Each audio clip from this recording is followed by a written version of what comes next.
اس نے کہا کہ میں اب زندگی میں سیٹل ہو گیا ہوں، مجھے اب اپنی ایک اچھی اور نئی زندگی شروع کرنی ہے، اور میں نہیں چاہتا کہ میری پچھلی زندگی کا کوئی بھی شخص میری نئی زندگی میں رہے۔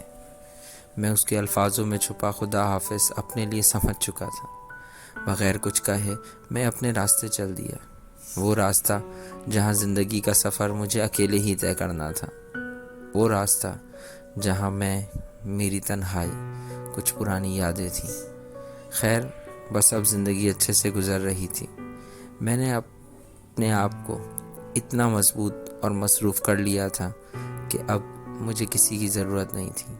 اپنی ہی باتوں پہ ہنستا تھا، اپنے ہی غم پہ روتا تھا، اپنی ہی مصیبتوں پہ رنج کرتا تھا۔ میں بس اپنی ہی دھن میں مگن رہتا تھا۔ ایک دن اپنے کام سے واپس آیا، تھکا ہوا تھا بہت۔ میری نظر شادی کے ایک کارڈ پہ پڑی۔ کارڈ دیکھا تو پتہ چلا اس کی شادی ہے جس سے میں نے محبت کی تھی۔ خوشی اور غم دونوں ایک ساتھ تھے اس کارڈ میں۔